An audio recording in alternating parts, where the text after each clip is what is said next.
Welcome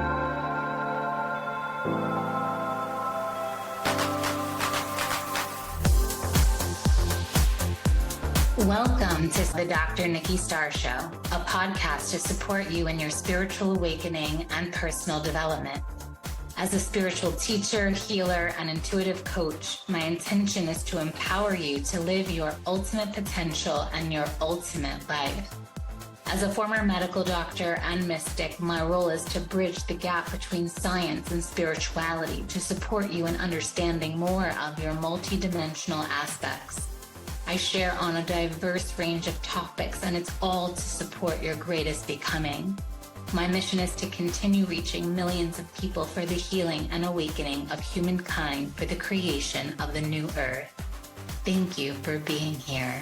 Hello, everyone, and welcome to another episode of the Dr. Nikki Starr Show. Today, I am here with Gavin Meenan, and he is a men's empowerment coach who I discovered on Instagram, and we've been following each other for a little while now, and I've been so impressed. And honestly, Gavin, I do really admire how honest and vulnerable and open you've been in sharing about your journey with healing a pornography addiction and now working with men as well to do the same. And I actually think a lot more people suffer from pornography addiction than they realize, because pornography has become so mainstream and people think it's normal. And for me personally, some years back, I really felt like part of my mission was to help people understand how much of a problem pornography is, not only for intimate relationships, but also for society, like a public service announcement in how it feeds sex trafficking. And there's a lot of rape and a lot of non-consent that's happening. A lot of human trafficking happens because of pornography. And most people are completely unaware of it. And the fact that it's probably the highest grossing industry next to arms dealing. It's like $1 billion, maybe even like $1 trillion business at this point, and how most people who appear in these videos are not even the ones who are receiving the profits. So there's a lot of distortion, there's a lot of corruption, there's a lot of crime happening in the space of pornography. And so today's episode is not only for men, it's also for women, because some women are watching, or women are in relationship where sometimes maybe it's happening in their relationship in terms of watching pornography with their partner, or they're witnessing their partners watch it. So of course, ladies, please share this with your partner if you are in a relationship, or any men that you love. And so thank you so much, Gavin, for being here today. And I'd love for you to introduce yourself a bit more to our audience. Nikki, thank you so much for inviting me into this powerful space to share part of my story and to hopefully relate to others who are perhaps going through struggles that I have gone through in the past, and to offer them a bit of inspiration and insight and guidance as they maneuver through the struggles of intimacy or porn. And yeah, I am a men's empowerment coach.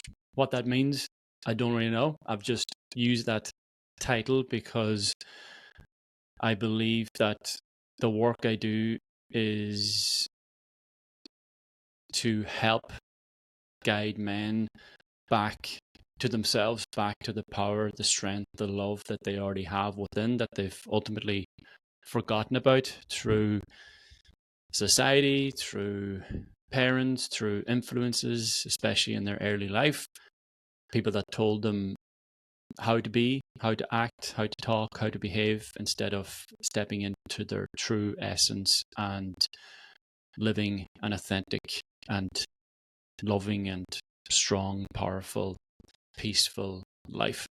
So as I have gone through this process and continue to go through this process myself, I can also identify how it's evolving into the work that I do with these men.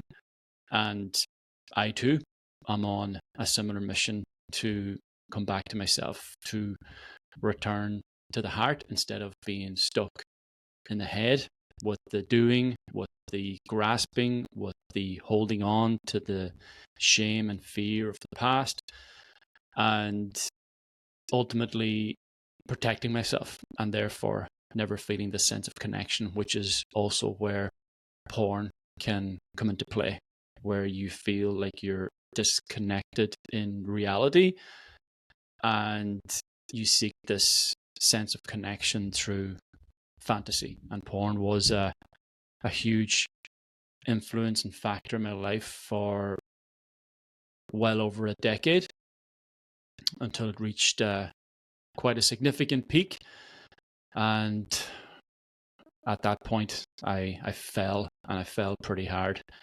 And since that experience, since that moment of falling and breaking, essentially, I've been in the process ever since of building myself back up to become, as I said, more loving, more compassionate, and stronger and resilient within myself, so I can then transfer this energy into the world and with the people that I work with, so that they too can do the same. So it becomes a ripple effect from me onto others and onto the world.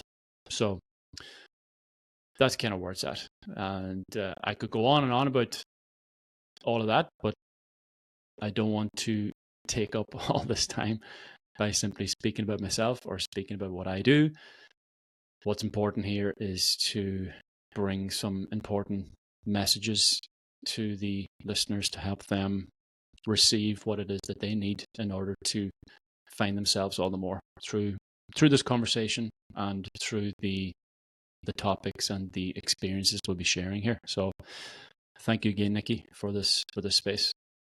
Yeah, beautiful. Thank you so much. And I feel what you are sharing about in terms of supporting men to return to their divine essence, their true essence, and all the things that have programmed us. The same is for women, right? Like that's what I do with women. I also work with men, but a lot of our work on our spiritual awakening, personal development journey is returning to the truth that we are.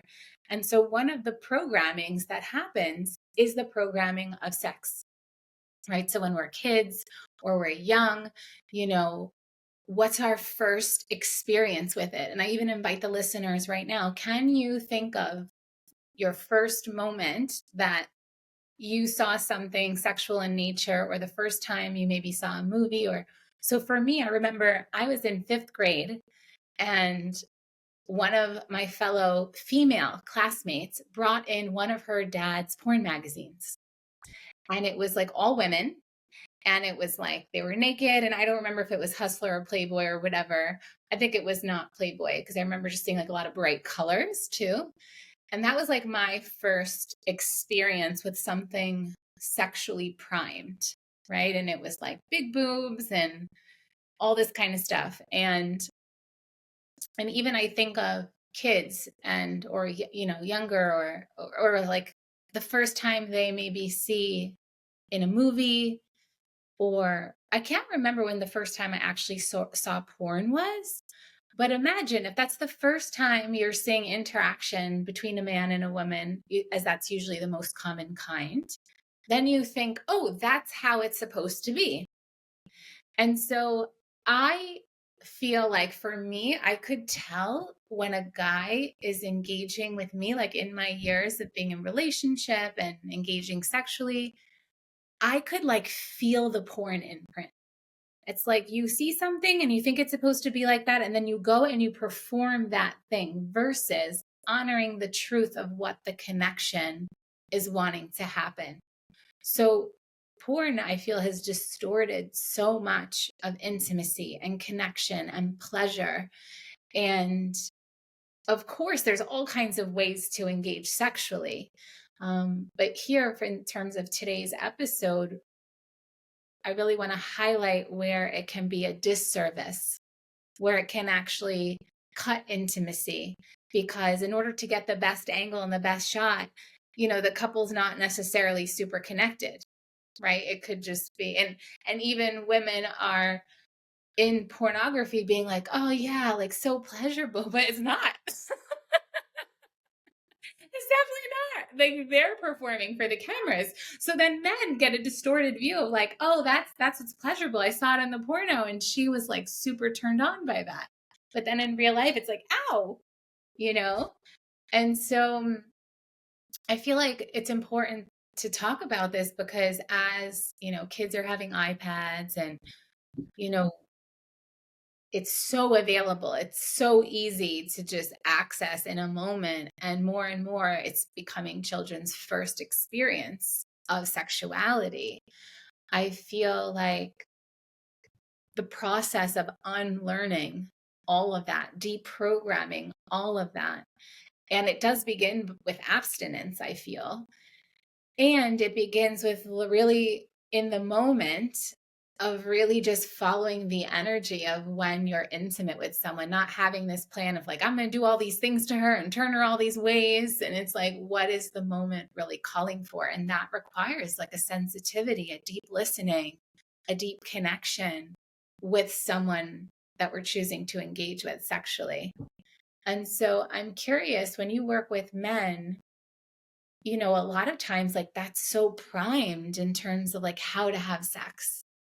And so how does that deprogramming process happen? Or, you know, because it's usually men more, but of course women watch it too, 100%. But I'm curious in terms of when you're working with men, like how do you go about like clearing those imprints? And like, obviously I'm assuming it's been successful, you know, men return and find meaningful relationships and greater intimacy with their partners. Yeah, it's been about sharing my experiences and sharing my process of how I have come to understand the significance of the harm of porn in our lives and in our relationships. So as I speak about my experiences, and it's a big reason why I do it, it opens something up for men, or at least it dissolves this barrier of shame that they feel around intimacy, around sex, around nudity, around their fantasies, kinks, desires. And what that dissolving, there's an opportunity for them to speak and to open up about their idea of intimacy, sex, and relationships. So a massive part of the work that I do is about getting down to the roots of where this type of conditioning or programming began. And to me, it does seem to come from a sense of disconnection from the past. And porn has many facets in the sense of people use it for different reasons. However, at the core of porn usage is shame.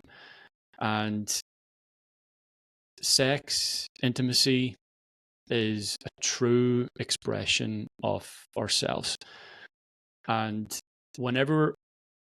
most of us, whenever we expressed our true selves in the past as children, we were often shamed into silence because this expression of love or joy or happiness, or even expressions of frustration or anger or tears, would often be dismissed or rejected by the caregiver, by the mother, the father, the teacher, the coaches, because it would have provoked a sense of pain or shame within them. And the parent doesn't want the children to feel this pain or to carry the shame with them in their life. But their approach is counterproductive to the sense of, oh, don't be scared. There's nothing to be scared of.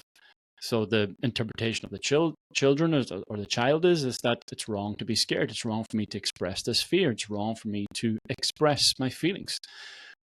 There's something wrong with me because I'm not being heard.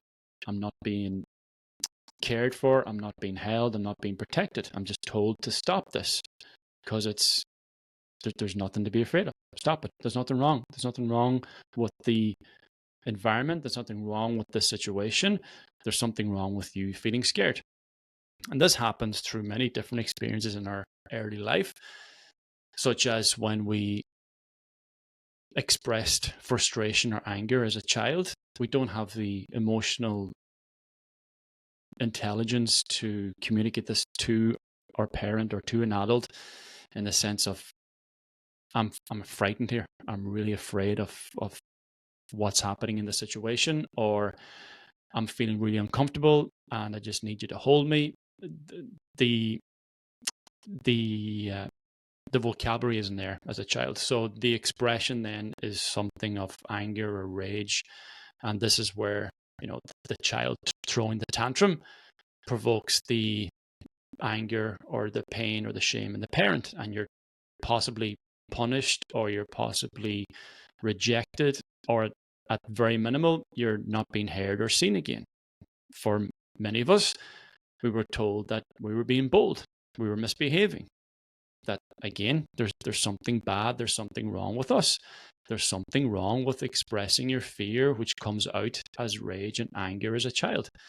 So over time, these expressions, through the rejections or through not being heard or received by others, creates a sense of disconnection within ourselves. And we suppress a lot of these fears, feelings, and through the suppression, it's going to be expressed in some other destructive way in our life. We push these parts of ourselves into the shadows, and then the shadows come out whenever we are given an opportunity to perhaps express them in a safe place where we're not going to receive a sense of rejection or judgment from others. And this became for me as well an outlet to express my feelings of love or intimacy, or feelings of joy, or feelings of connection that I was terrified to express in reality, because I was afraid of receiving this same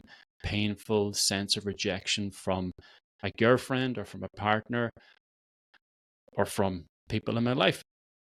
So porn becomes a safety net. It becomes a safe place for expression whenever you don't feel safe in reality, or whenever there's an opportunity even in your reality to open up to your partner, to open up to the opportunities of intimacy, sex, relationships, and the terror of you being neglected, abandoned, the terror of you feeling shamed through your expression is so visceral, it's so significant that we'd rather go somewhere else. And porn is one area. Hookers, prostitution is something else. Even sexting or affairs is another thing as well, because you don't exactly need to bring all of yourself into these places. You can simply bring your shadow, bring these parts that you feel ashamed about into these places, have it expressed over here, and you go back to reality. And this same pattern will continue until eventually the relationship breaks down, or eventually it's exposed in some painful way in your life, as it was for me as well. And this is a blessing, because it's an opportunity to wake up to the reality of your situation and to know that you've been living your life trying to protect yourself with a wall of lies, because you're so terrified to connect with this partner, to connect with real people, because of the fear of being neglected, rejected, abandoned.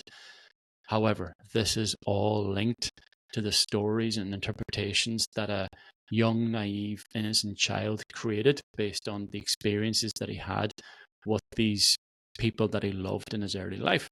The stories are not true. So a huge part of this process is to change the stories. You change the story, you change the belief. You change the belief, you change the behavior. You change the behavior, you change the action. You change the action, you change your life.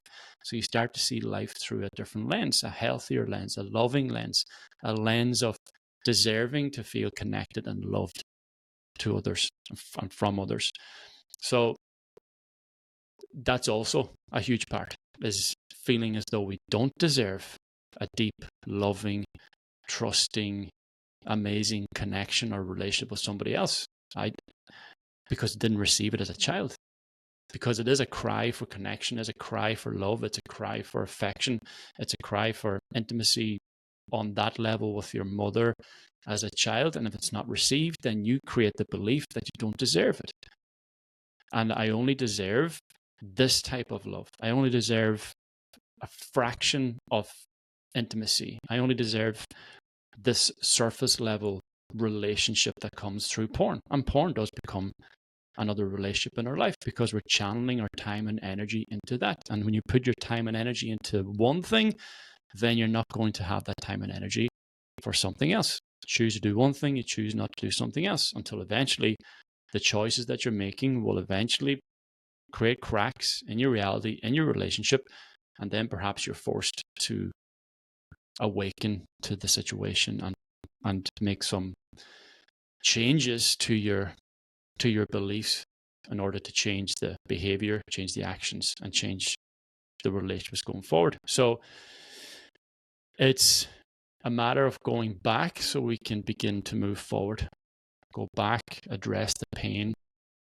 Go back, bring some healing to that child. Go back, allow that child to feel loved and safe now. And if the child feels loved and he feels safe and he feels connected, then you're not going to run away from this sense of love or connection that you have towards others. And this, as I said, eventually can become the pattern breaker in order to establish a healthier, more meaningful pattern in your life. And there is a lot of push and pull here because you'll lean into this new change. And I often have experienced it myself. I experienced it through the men. You lean in, it becomes more loving, you feel more connected, and then the sense of terror comes over us where we remember this place before and what happened afterwards, where we felt a sense of connection and it was taken away from us. We felt a sense of belonging, but we were abandoned. We felt a sense of love, but it was eventually dissolved through the anger or the rage or the neglect of the mother, the father, the teacher, whoever. So what we do then is we feel this incredible change, but it becomes either a familiar place that you've been before that resulted in a painful situation or painful consequence, or it's so unfamiliar to you now. And because it's unfamiliar, you don't feel safe there. So subconsciously, we'll sabotage it. We'll go back to porn. We'll go back to having an affair. We'll go back to chasing something else outside of ourselves just to bring us back to the default belief that this is what I deserve.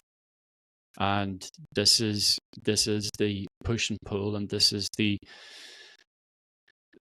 part of the process. And it's understanding when this happens, it's okay. It simply means that there's something more for you to look at, to pay attention to, and forgive yourself fast for this experience. That experience is called a fuck up. That experience is called a setback. It doesn't matter what it's called. The title is irrelevant. And even calling it a setback or a fuck up is doing yourself a disservice, because it brings a sense of shame that you've done something wrong again. It's simply about understanding that there are still parts of you that require some attention and some healing in order for you to navigate this journey going forward again. So yeah, there's a lot in it. It's based on every individual experience and their interpretations of porn, intimacy, relationships, sex. And through those conversations, as I said to you before, I'm there to guide them back to themselves. But to get back to themselves, they've got to get back to that child that formed these false beliefs about who he's supposed to be, how he is supposed to love, what he deserves, and, as I said, to rewrite that story so that they can begin to open themselves up to a more loving and more meaningful relationship in their life. So, yeah.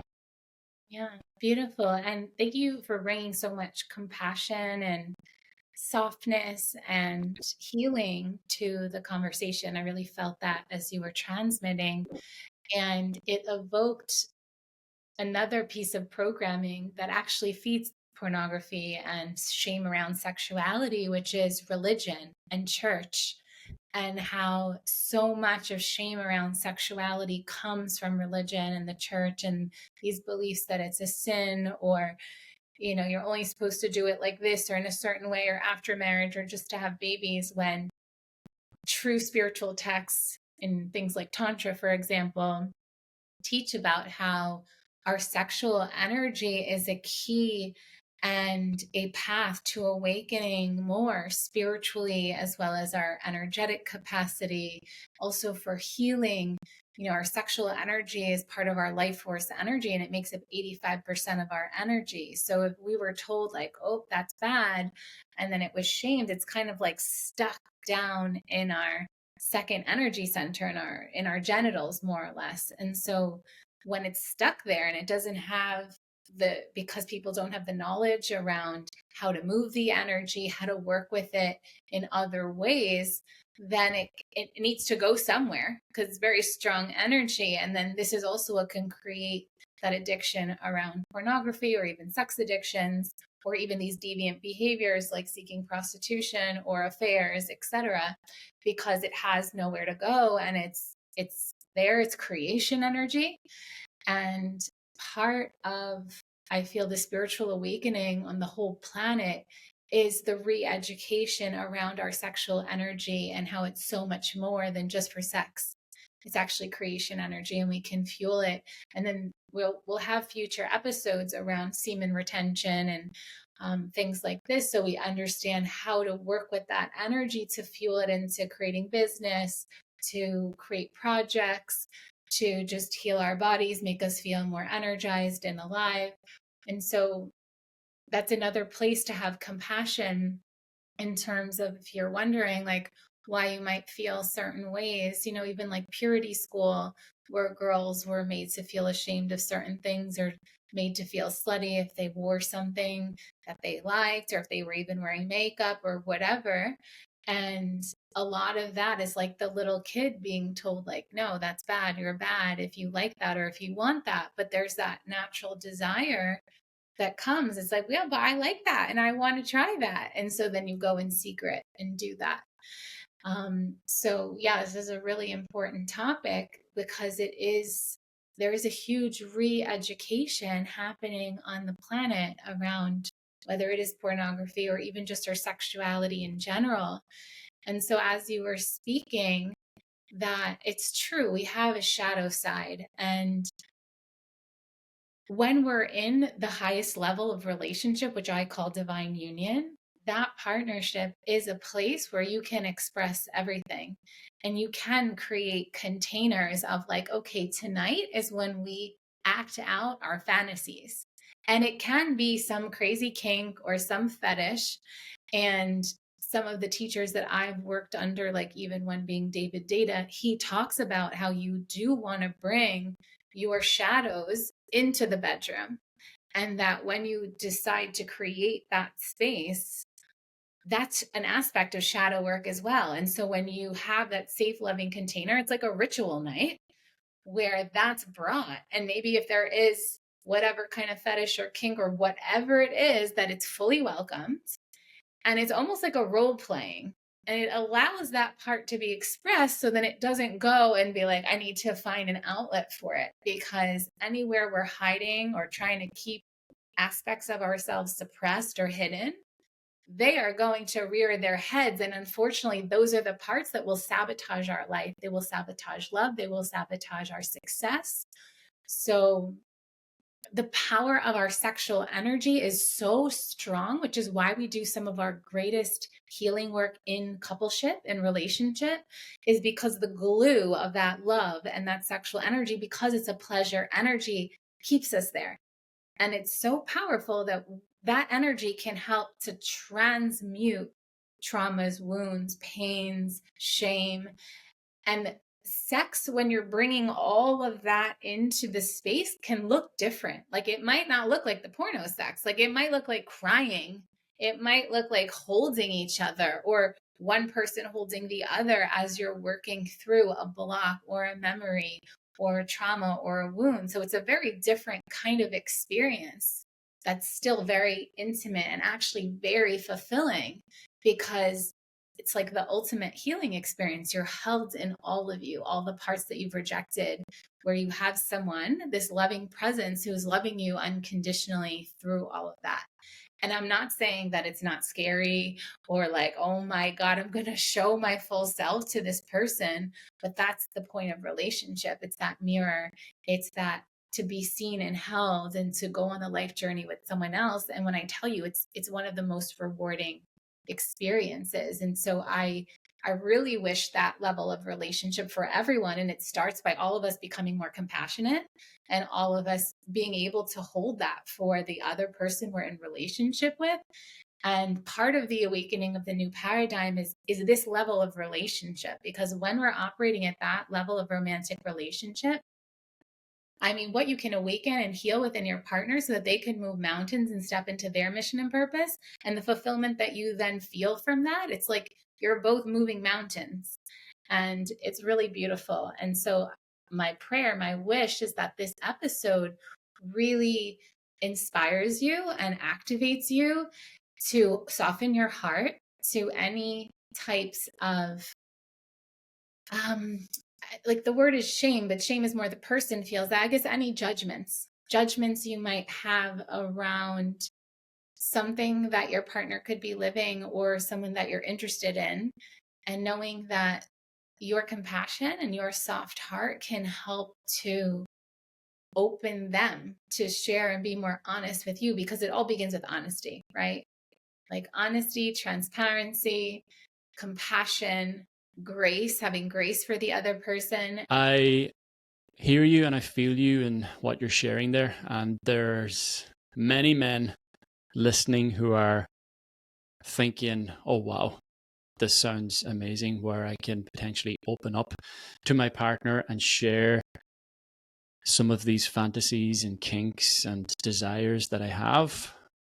But then there's another huge part of them that's terrified to expose this with someone else, with another human, and perhaps especially with another woman, because our first relationship in our life was with our mother. And if you exposed parts of yourself to your mother that made her feel uncomfortable, and you were therefore made to feel shameful about it, then this is then the shame that you carry into your relationships in later life. However, it's also important to realize that this is nothing more than an assumption that you're creating in the present that's associated with a past experience that a child had with his mother. And your partner in your adult life is not your mother. And something that I did, which was quite important, and I feel this is a great opener for men when it comes to these type of conversations and opening up this deeper connection, is instead of going all in and telling her about your desires and your fantasies and how you want to express yourself in different ways through the relationship, simply express the fears that you feel in expressing your true feelings and your desires with this woman. And if she is the woman for you in your life,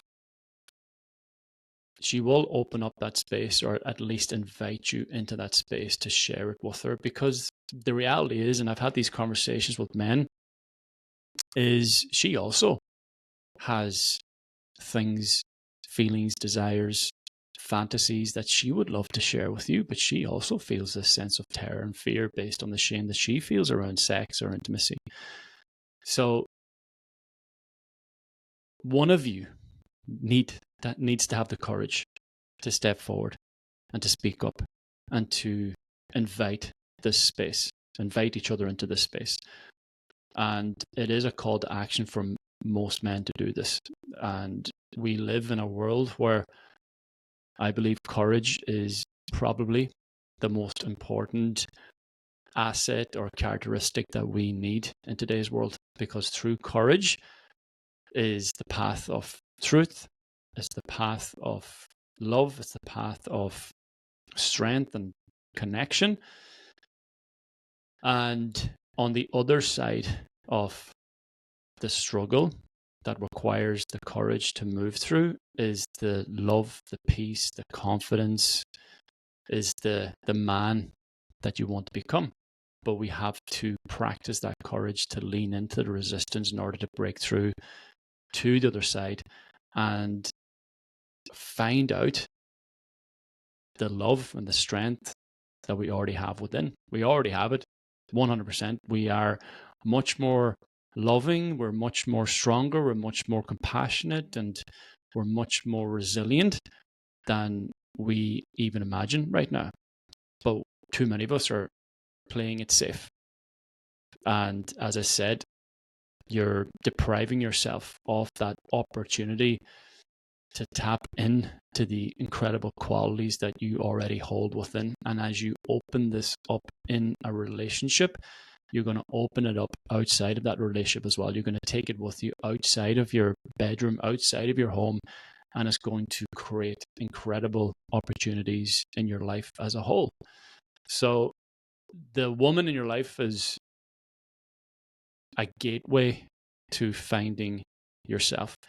And as I said to you earlier, I guide men back to themselves, but this guidance and this path is found through other people. It's found through other experiences or the experiences in our life, because what you're seeing in someone else is what you're reluctant to see within yourself.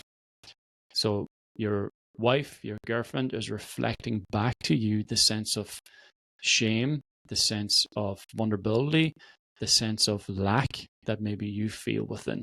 And instead of you reflecting on that, we'll often project it back upon the other person and we'll blame her for not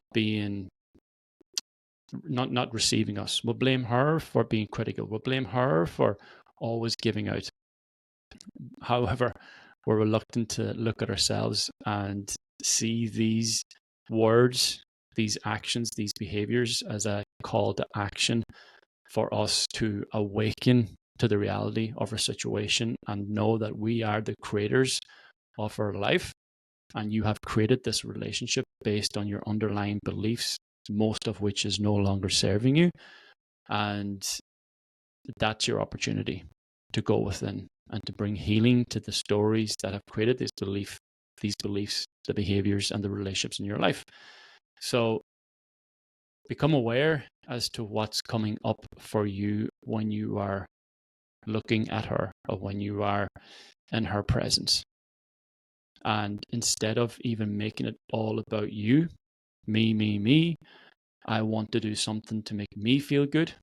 And having this difficult conversation with this woman doesn't make me feel good. It feels very uncomfortable. It feels painful. I'm going to be exposed. I'm going to feel shame. Why not turn it back towards her and ask her how she feels about the relationship? Ask her about her deepest fears. Ask her about some things that she would love to explore in her life. Ask her about something that somebody has never asked her, yet she would love to share, but has simply never been given the opportunity to do so. And once we turn our focus onto her, it can awaken this divine feminine, this incredible feminine energy in her, where we feel this receiving of love. But as I mentioned, you're giving her that attention and love. It's been reciprocated back to you through the reflection that you're seeing through her. And that can become an inspiration for you then as a man to lean in even further, because you can feel this love, you can feel the compassion, you can feel the openness that's coming from her. But ultimately, it's you that's becoming more loving. It's you that's remembering the incredible qualities that you have, but you're finding it and you're seeing it through her. And this all came from your initiation to simply ask her a question, to simply turn your focus from you from me to her. And that has been a game changer for myself and for many of the men that I work with as well. Get out of your own head. Stop making it all about you. Make it about her and see what comes up for you. Because porn and this place of safety is being used because it feels good. It feels good. It feels good to me. And in that pursuit of pleasure, we completely dissolve or diminish this higher, more brilliant, more meaningful purpose in our life to serve and to love others. And that's what brings my life meaning. And that's so much more important than these sporadic moments of pleasure that come through porn or alcohol or these other outlets that, as I said, do not serve the higher purpose. Yeah. So the things that was coming to my awareness as you were sharing is about the madonna-whore complex. Have you heard of the madonna-whore complex? I have. Remind me again. So the madonna-whore complex is when a man actually would have a hard time showing the shadow side to a woman, or even once he loves a woman, have a harder time being intimate with her because of programming. It's like he was taught to see sex as dirty and like this deviant thing. So when he loves a woman, he has a harder time being intimate with her. But when it comes to pornography or prostitution or cheating or just some random chick, he can do whatever with her. But when it's the woman he loves, he can't really reveal the true aspect of his sexuality. So this is something that can be running in the background for certain men, and they don't even realize it. And so on one hand, it's right, it's so beautiful. You love your woman, so you want to treat her like the Madonna, right? Like the Virgin Mary, oh, I can't do that to my woman because that would be degrading her. And also I feel like some men would look at, I've had clients of men who had certain types of kinks and were suffering from some sexual deviations, and it was getting in the way of them, one, either meeting their wife, or two, it was sabotaging the relationships they did have because one, they either felt embarrassed about what the fetish was and they could never bring it to her. Two, they actually said that they wouldn't want to engage in that behavior with their woman, like the woman that they would want to have children with or the woman that they would want to marry, because in a way it would like taint her. And so that's also an interesting thing that's being dealt with, right? Because a lot of times there's like the women you would marry and then the women that you would maybe do these kinds of things with. So that's just like something to bring into awareness. And that does require healing, of course, because sometimes if the kink is coming from a place of trauma. So for example, like if you never saw porn or you were never exposed to the kink, then you would have never liked it. So in a way, it can be a trauma. And so you have to go back and do the healing work on when the trauma took place. So it could be because you were abused or you were molested or you were taken advantage of or something. Oftentimes it's where they can initiate from. So this, again, we talk about going to the past to go forward. So there may need to be some kind of sexual trauma healing that needs to happen because some kinks can be a reactionary to that. So thank you, Gavin, so much. This is such a rich episode. We're going to dive deeper in a bonus episode as well. So join us there. We're going to be sharing some more practical advice. And Gavin, please let people know where they can find you. Of course, we're going to include your bio and links in the comment section, but you can also share with our listeners. You can find me in Sligo in Ireland, and my home address is. You can find me online at Instagram, all of those other platforms. I'm Gavin Meenan on all of them. So if you want to type in Gavin Meenan on Google, even you'll find whatever it is that you need to find through there. I've been on other podcasts as well, and I've had conversations about this as well, and with other people. So there's a lot of content out there for anyone who feels that this has been relatable to their journey, to their struggles in life. And Nikki, thank you again for holding this space for me to open up about my journey and about the work that I do, and ultimately to encourage others now to open up to their potential here in life. Yeah, beautiful. Thank you so much for being here. And thank you to everyone listening. We'll see you inside the bonus content and on Instagram. Bye for now.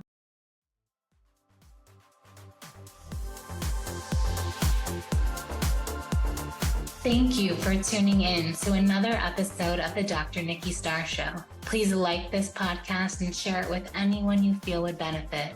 Subscribe to the podcast to receive bonus content, and remember, every Monday the video version goes live on my YouTube channel. Thank you so much for being on the ascension path with me and for doing this great work.